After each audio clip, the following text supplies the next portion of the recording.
I forget the name. Is it the name? Big Red Studios. Boom. That's yourself, really. That's me. Well, I always think that for you and for Dylan, and of course your dad Stuart, and your mum Val, and then your sister, everybody just seems to have incredible talents. So therefore, people just assume, well, if you're very kind of able to express yourself and write songs and all that, life is generally hunky dory. But of course, it's not always. So bravely, you stepped out on social media to let people know that you haven't been in great shape for a few months. You've decided to do Movember. You're going to do 60 kilometres for the 60 people every hour, 60 men across the globe who commit suicide every hour.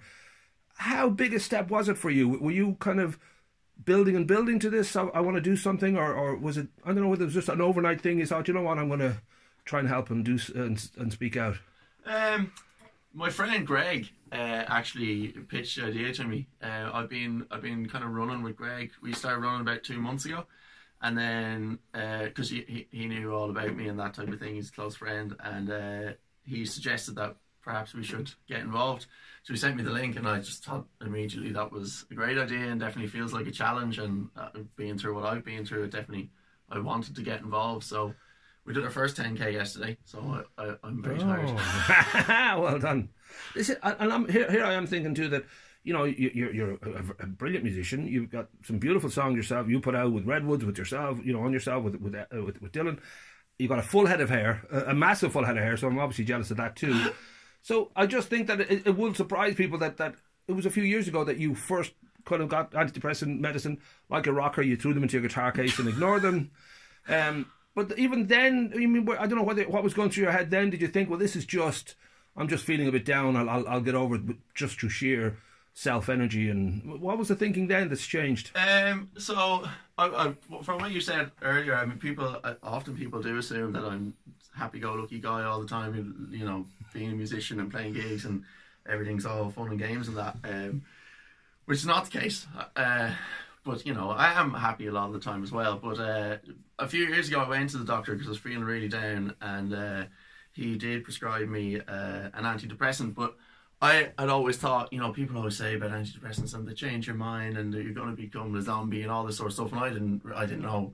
I had no experience with them, so I just didn't take them and thought, I'll just try and feel better through different ways and means. So I kind of got myself into a better place, and then this time around I was feeling the worst I've ever felt. And so you said you couldn't eat and sleep, and even stand up was sort of like psychologically you were starting physically taking an impact on you. Totally had an impact. Right. Like I couldn't stand up beyond kind of like this. Wow. I couldn't physically bring myself up. Couldn't eat food. My mom and dad had to try and get me to eat. Couldn't really sleep.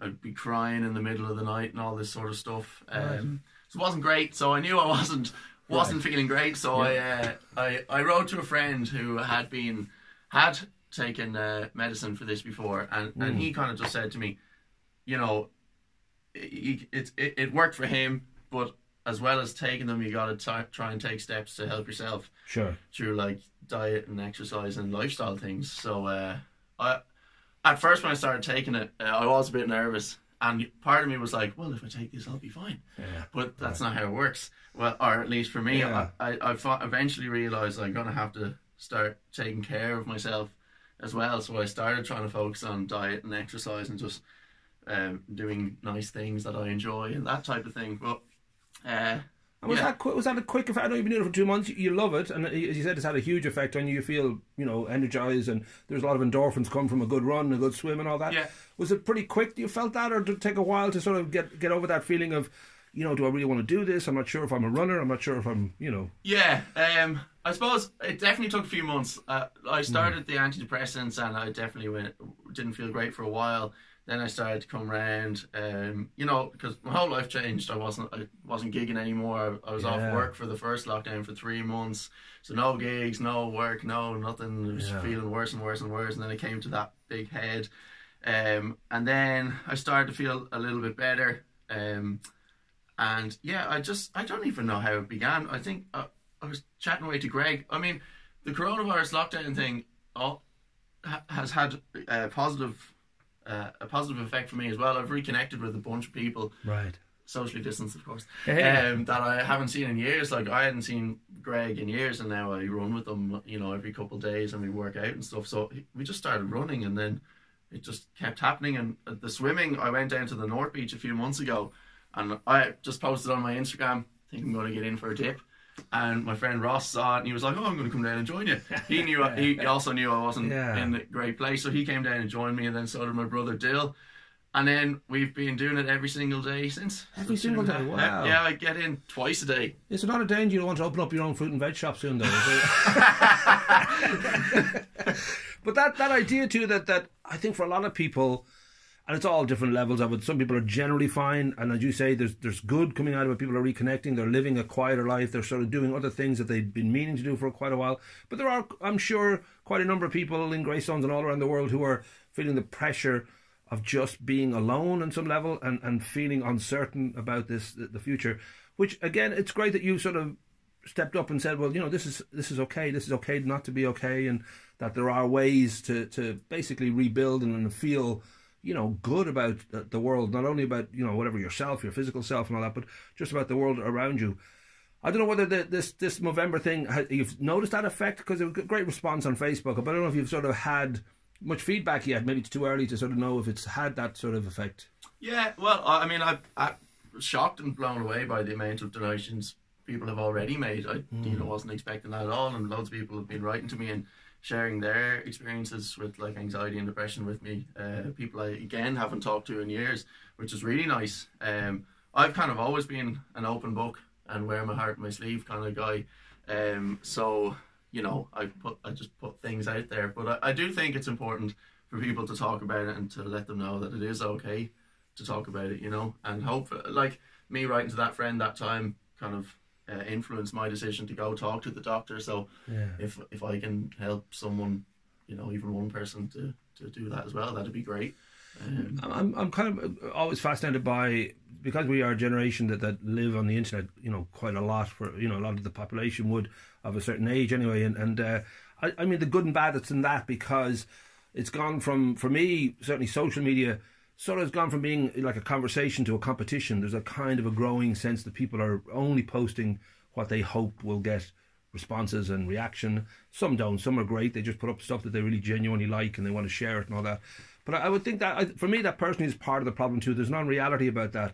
We live in Chuck Norris times where Donald Trump can be president and Boris Johnson can be prime minister, because everything's kind of a joke. Everything's kind of ridiculous. It's all no longer really, the value system has collapsed. Is that too deep, or am I on the right track? I don't know. I definitely tried to take a step back from social media for a while. I actually deleted some of my accounts for a couple of months. Right. It was all a bit too much. And you said a few minutes ago, I definitely, I suppose, wasn't comfortable being alone, and it's still something I'm learning to develop, to be comfortable by myself. There was times in the last few months when I was quite bad, I couldn't even leave the house to go to the shop alone. I needed Dill or someone to come to the shop with me. I couldn't go alone. So I'm just learning, I suppose, to be more comfortable within myself. Right. So there's definitely something to be said for that. But yeah, social media can be a scary place for sure. I if anyone that watched this that follows me on Instagram, I post dip pics every day. DIP, not what it sounds like. So that's pretty much all I post. I'll give you a photograph of my friend Dick Joyce if you want to add that into, so you can satisfy that market as well. Here's a dick pic again today. This is Dick having a sandwich. So yeah, we get some strange looks when someone new joins us for the swim. We're like, "Do you want to be in our dip pic?" And they're like, "What?" We're like, "No, DIP." So that's pretty much all I post online, and then the odd clip of a little song. Well, as I said, the positive stuff is great, and I think that's what it should be there for. But there is a hateful part of it too that's active, and I just sort of feel you have to be very self-editing. You have to make sure you don't keep going down bad rabbit holes of because it drives you mad. But then we will say, for the month of November, it's called Movember, you're going to do the 60 kilometres altogether. If you've done 10 kilometres yesterday, you're obviously physically well up for it, because we're just at the very start of the month, so you must be feeling, I can do this. It's not like going to be something where I'm regretting. Yeah. Yesterday felt good because it was the first one, I suppose, and it was like we were able to. I did it with Greg because Greg's doing it too. Right. So the two of us are going to do them all together.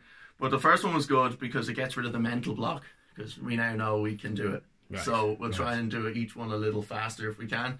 But last week we were just doing a 5K, and the two of us we were trying to do our personal best, and we were like, Jesus, I don't know if this. I don't know if we're going to be able to do this. And we were both dying. But 2 kilometres a day, you do it. yeah. So it's definitely going to be challenging, but we're both really enjoying it for sure. And I know it's. We'll wrap up by saying I know it's early days yet, but you seem, you know, your usual good self. You must be optimistic, basically, that you're on the right track now, and that you're going to feel better and better, hopefully, as time goes on. And I think learning new kind of realities and accepting, you know, being alone, or just accepting, you know, the fact that we are in this crazy lockdown world. I presume you're quite optimistic yourself about how things are going. Yeah, for sure. I mean, I'm off work again now for the next 6 weeks, and had that happened a few months ago, I wouldn't have been in a good place. But at the moment, I'm kind of I'm in a much better place. So I know that this time around I can use the time. I can go out and do my running and my swimming, and I feel like I'm not heading this way. I definitely feel like I'm still heading that way. But we should just point out too, now, just in case Phil Lynn is listening, you're saying you're getting 6 weeks off again, and this is a problem. Like, you are a rocker at heart. So just so you know, 6 weeks off is exactly what Phil Lynn would like to be happening if he was here now. But yeah.